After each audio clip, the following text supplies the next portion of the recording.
Hi, everyone, and welcome to the Women and Girls Foundation's web show, In the Movement. I'm your host, Camila Rivera-Tinsley, and each month we interview incredible people who are working towards creating a more sustainable and equitable future with conversations focused on gender, racial, and environmental justice.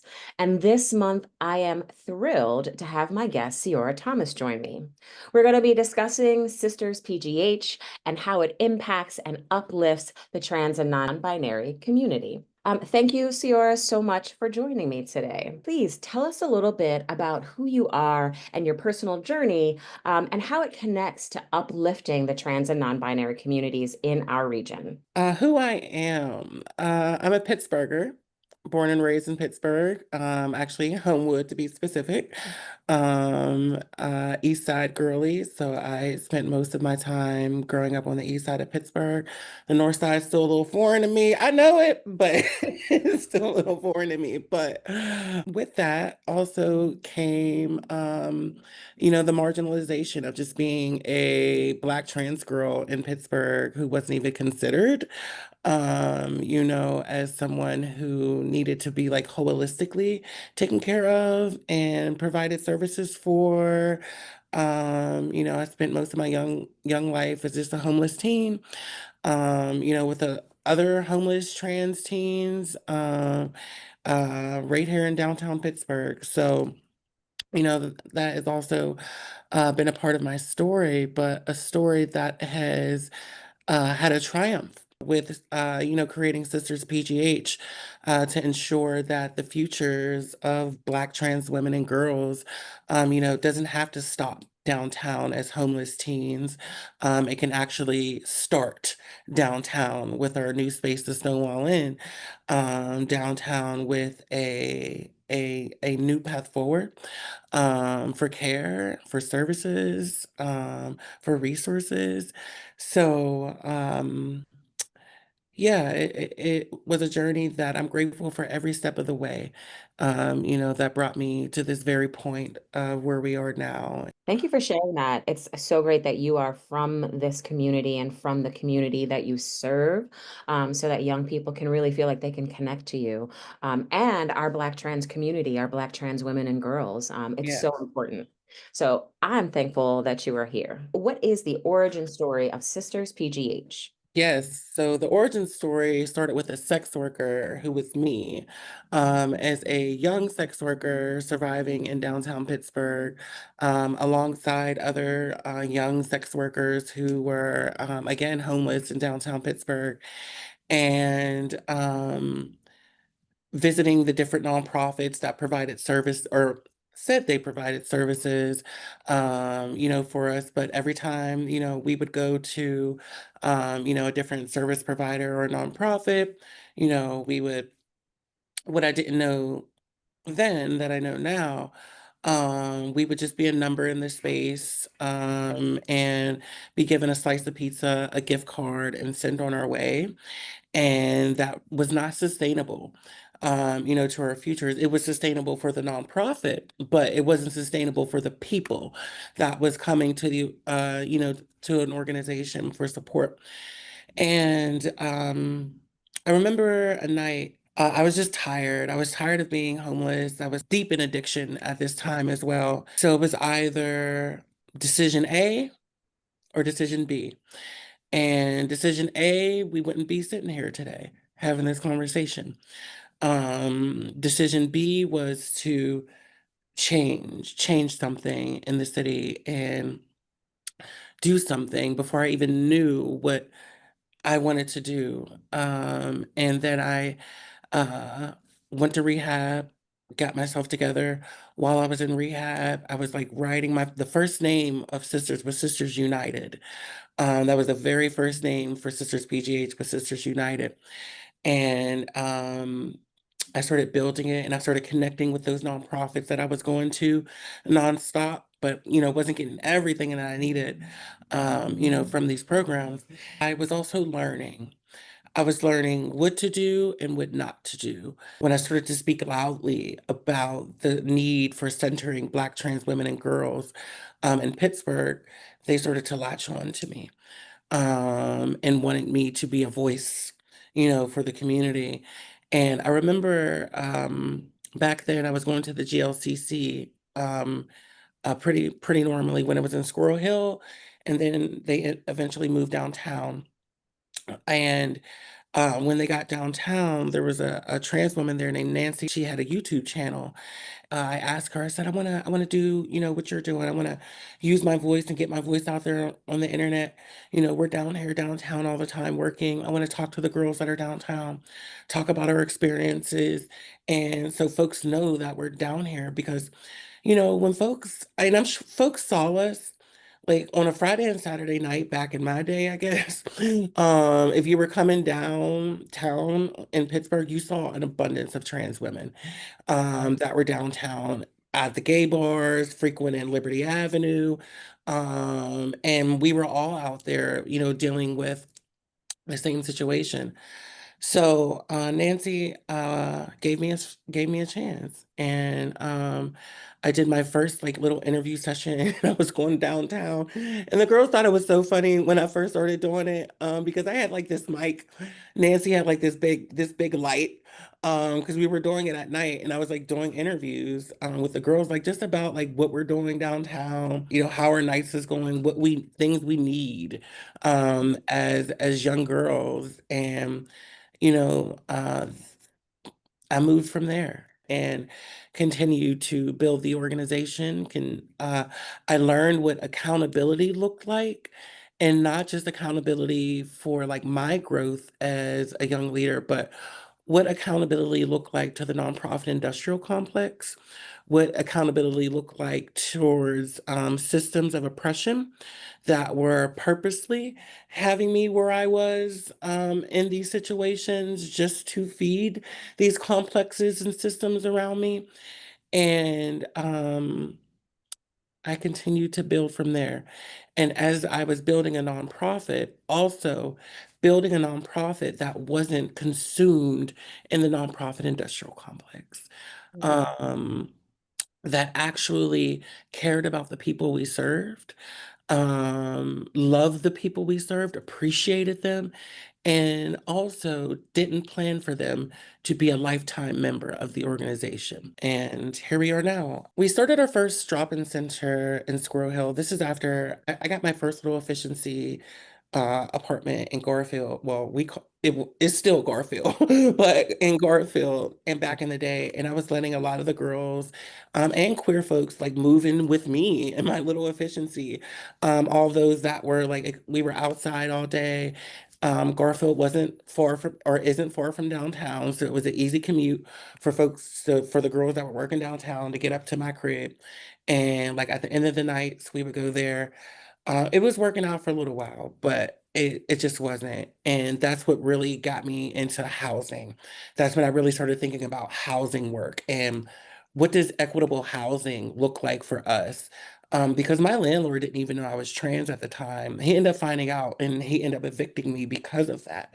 And Mm. because I had a bunch of other trans girls living with me. But it really made me think about what does that look like? And again, sustainability with that. Um, I remember I put a call out on my social media, and I think it was Facebook at the time. That's what was around. Yeah, we were past MySpace, so we were at Facebook. At my place. So, I'm gonna give away our age. listen. But I posted on my Facebook and I said, I really want to be able to pay to get my organization or Sisters United incorporated and start my 501(c)(3) process. And I'll never forget, her name was Madeline. She reached out to me, she emailed me and she said, I'll pay for it. It was like $800.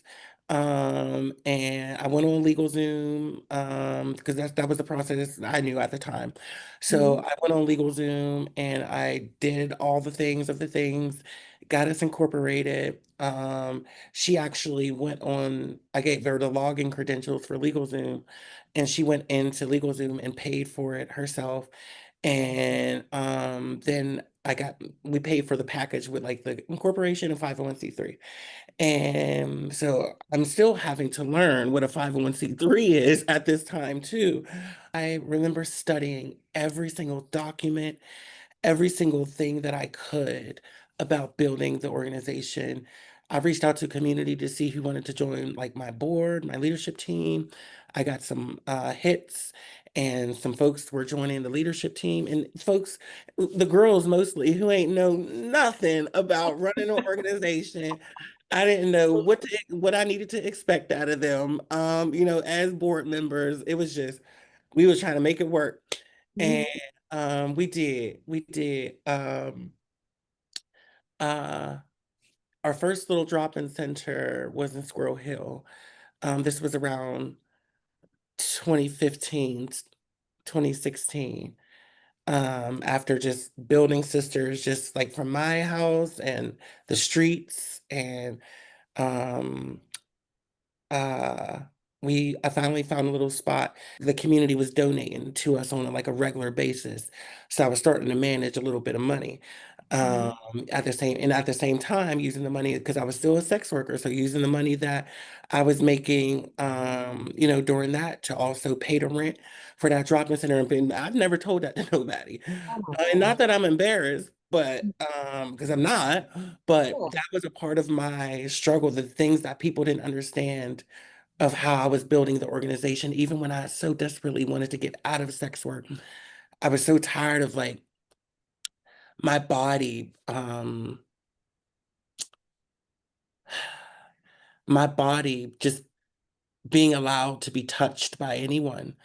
Um, and I was a survival sex worker. If there were other opportunities that could have sustained me, maybe I would have, went in that direction. And not to say, again, I'm grateful for my journey, but it still came with a lot of trauma that a lot of folks don't talk about. With young Black trans girls specifically who grow up being sex workers. Um, but here I am, still, I got to keep these lights on, continue to make these partnerships so folks can donate food and donate bus passes, and I can make some money for some rent and utility support. That's been a program of ours since day one. Um, and so I was going through that, and we got to a point where I didn't have to do that. This was before even a time where I knew I should get paid for this work. Mm. No one told me that, girl, you need to have a salary, or you need to be, because I was like going homeless a lot of times while I was paying other people's rent. And in my mind, it was equating to, I'm building the money for the organization, so I can't use this money for me. That would be illegal. That's how it was equating in my mind, especially because I didn't have a board that was directing and guiding me and pushing me in a way of understanding that is, a part of the process, especially if you have a little something where you can help yourself out, in the process. But when we got to a point and I had a board of folks who have been on boards and have done the work, I remember the first person to tell me was Celeste Scott. Because she was like the first person like on our board that was like in community, knew what was going on and how she's been a part of other boards before. And she said, Ciora, are you paying yourself? I said, Celeste, I ain't know I'm supposed to be doing that. She said, Ciora, we gotta stop this. I think it was mostly, again, what I didn't know then, what I know now, it was survivor's guilt. These were Black women that were coming to support the organization and support me as a leader and help me build what now is SisTers PGH. Um, and, all the way down to, how to write grants and how to build teams and different departments within the organization. I've always and still am been a leader that is a student. And I always stand in that. Like, there's nothing that I'm not going to know. I'm always need to be in a space where I'm learning, through this journey. And that brought us here. The ultimate goal, of course, for Sisters PGH was to be Sisters PGH, an organization stationed in Pittsburgh that serves our communities. But the idea was to be centrally located in the city of Pittsburgh. And I made that possible. We made that possible by opening the Stonewall Inn. And the Stonewall Inn, like the historic Stonewall Inn, from the 1960s, um, it's that same energy, right? After all these years of fighting to be seen, to be heard, to be valued, all the blood, sweat, and tears that went into building the organization, um, we came right back home. Tell us, what are some of the services, or what are the services that Sisters PGH offers? Yes, so currently, at Sisters PGH, we offer rent and utility support, transportation support, groceries, food, non-perishables.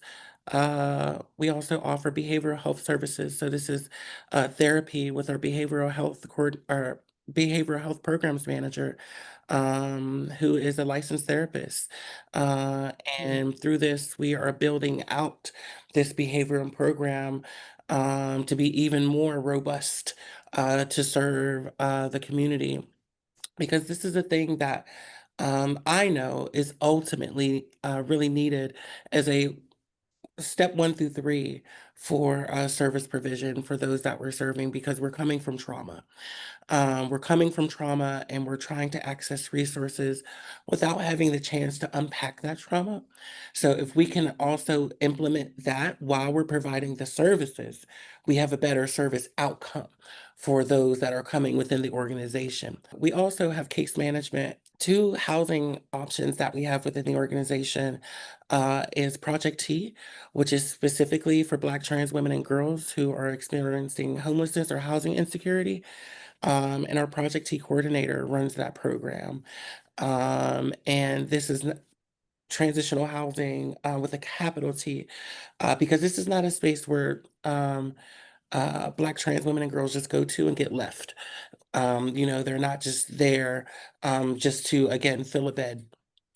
They're there to be a part of programming, work closely with our case manager, our behavioral health program manager, our Project T coordinator, this continuum of care that we are building within the organization.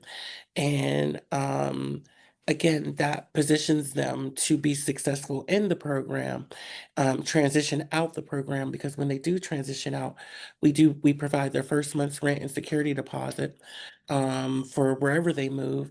And they're also a part of our what we call the nest egg program. So the nest egg program is built to help start sustainability for those that are within the organization.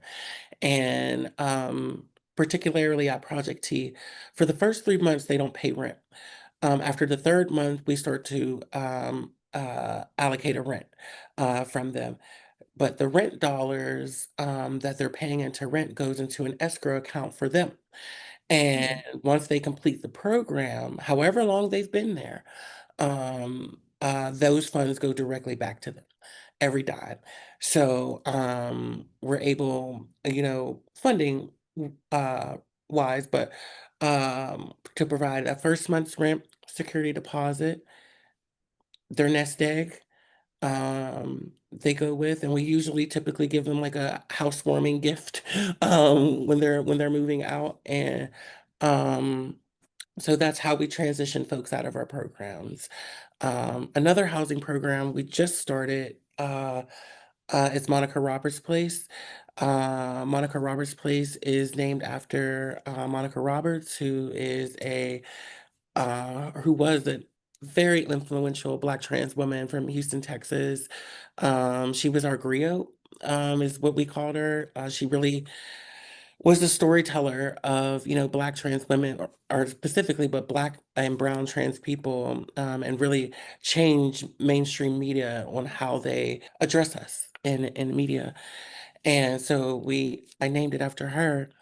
But she was also into housing, and this is our 1 bedroom apartments. We have 10 units that we offer 1 bedroom apartments to Black and brown trans people. So this is trans women, trans men, non-binary folks that are of color.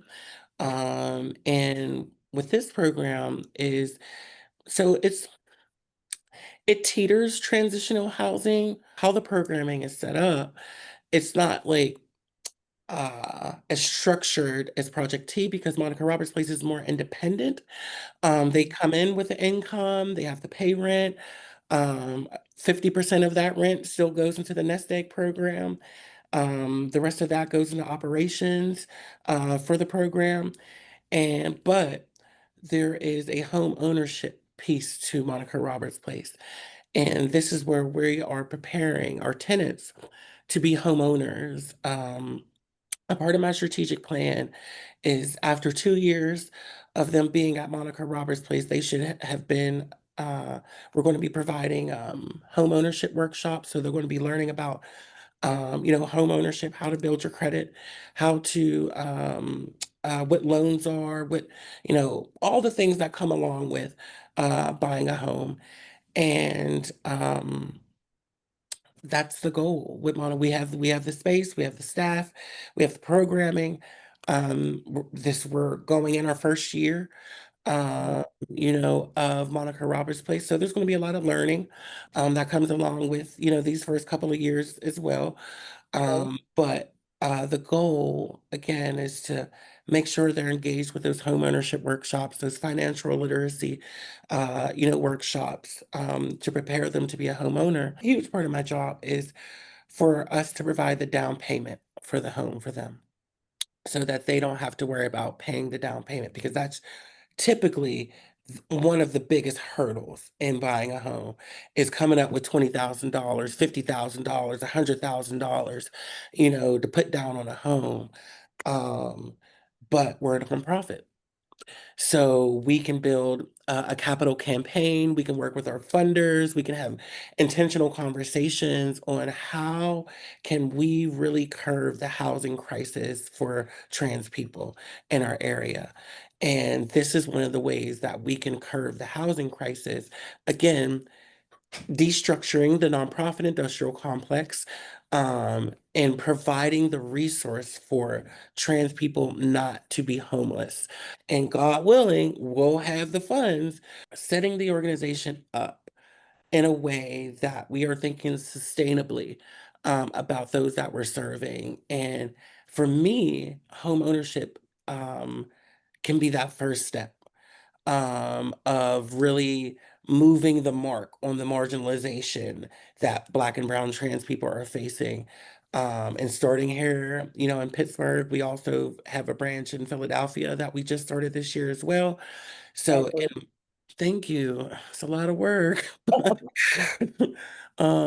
yeah, but building out that model, I have never seen an organization, especially a queer and trans organization, um, think about housing in this way. Hearing, what your dreams are to uplift and to help and to invest in the future of trans people is really, really moving me. And I hope that other people who are watching this, if they're, if they catch a little bit of this, that they feel just as moved.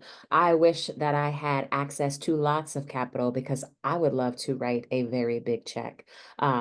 So thank you so much for sharing, and thank you for what you are doing to transform not only Pittsburgh, but being in Philadelphia, you're on track to transform this state in a way that is so meaningful and so powerful. So you've shared so much. You've shared about your personal story, all that you've given. And something that I've seen as a theme running through it is just the love that you have and the passion. And also this, what's central to me is community. Mhm. So people have provided, like, we always talk about in Pittsburgh, that look for the helpers. Yeah. So there's a couple of helpers along your journey, and you are like the ultimate helper, helping out so many people. So I love this story of community. It's really making my heart grow. We've talked a whole lot. Are there a few last things that you want any of our folks who tune in, our folks who are watching this, anything else that you want to share about Sisters PGH or the work that you do? hmm Um, it's rooted in love. It's rooted in resilience and accountability. There are going to be times when the conversations are going to be tough. And I ask for communities to also be there for those times. talks, when we have to have those hard conversations about transphobia within the family, when we have to have those hard conversations of, our young folks being literally kicked out to the streets because they're transitioning within the home, especially as a Black community is what I'm really speaking to, and how we can actualize a community where we're actually a safe community and loving on all of us. Um, put Sisters PGH out of business. And I say that intentionally because if the need wasn't there, we wouldn't be here. Mhm. So if we start having a more of a community that is loving and valuing the lives of young Black and brown trans women and girls and boys and non-binary folks, we'll have a community where our housing crisis for especially young folks can decrease even more. So I always want us to be thinking about love, even in those accountability moments. And support us if you can, of course. We're a Pittsburgh bred organization that has been through a lot to be where we are now. So, yes, continued support, new support is greatly appreciated. Absolutely. And just one last thing. So, WGF focuses on gender and racial equity through policy change, micro grants, as well as programming. Are there specific policies, or what are some policies you would like to see enacted at the state and national level that would support Black and trans people specifically? Yes, so why'd you say that? Because I actually created a piece of legislation that I have been pushing to legislators in our state um, since about February. Yes, since about February when we were having Trans Day of Visibility, because I actually went up to Harrisburg and talked to a few of our legislators, and we have over 1,000 signatures on this piece of legislation already, but it's the Protect LGBTQIA Youth from Homelessness Act.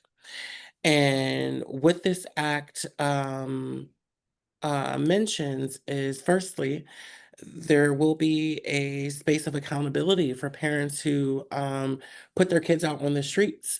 That is abuse, that is harm, to kids. So there is a form of accountability, but it's not so penal. In this legislative package, like parents will be taught how to raise trans kids if they're having struggles with it because of their religion, because of their faith, because of things, they'll be taught on how and have some support.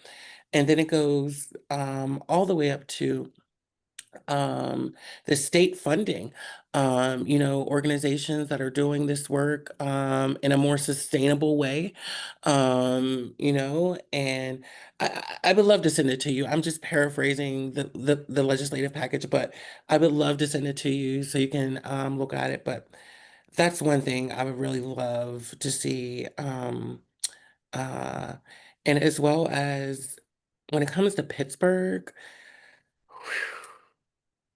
I would love to see administrations and spaces and legislation that actually mentions Black trans women and girls and mentions trans people in the legislation, and is very intentional about protecting Pittsburghers who are trans. Um, and however those legislative packages look like, whether it's housing or safety or jobs or, access to resources or shelters or, and I have so many ideas. But when you live a life of accountability, you make some enemies along the way. And it's unfortunate that, my voice has sometimes, scared our politicians away from the actual truth building. So that's something else I would like to see is our politicians being able to stand in it Mhm. and work and do the work that they were elected to do. Um, because I have some great allies who are elected officials also. I'm not just, you know, going to say that we just have, enemies, and I wouldn't even call them enemies. It's just folks who don't take accountability too well. But standing in that accountability, that's the only way we move forward. as a community is hearing all the voices that are a part of the community. I want you to know that you have a supporter in me personally as a human being, but also in the organization. And thank you for reminding me that when I'm put in spaces where I can use my voice or share my opinion, I want to be thinking about the needs that you have and the needs that Black trans women and trans girls and trans youth, everybody has in these spaces. So thank you for reminding me. I cannot wait to get the legislation that you've put together, because the one thing that we can do, if we can't do anything else, is continue to amplify that. So we will put it in our newsletter. We will share it with our folks. We'll share it with our young people who are often, they go up to Harrisburg and talk to folks as well. So for folks that want to get connected with you and also want to support you, how can they find you? Find Sisters on IG, Sisters PGH 412, or Facebook, Sisters PGH. They can go to sisterspgh.org/donate. This conversation was truly inspiring to me. And yeah, if folks out here want to learn more or get involved with either Sisters PGH or Women and Girls Foundation, you heard how to get to Sisters PGH website. You can also find us at wgfpa.org. And I just want to thank you, and we will see you all next time.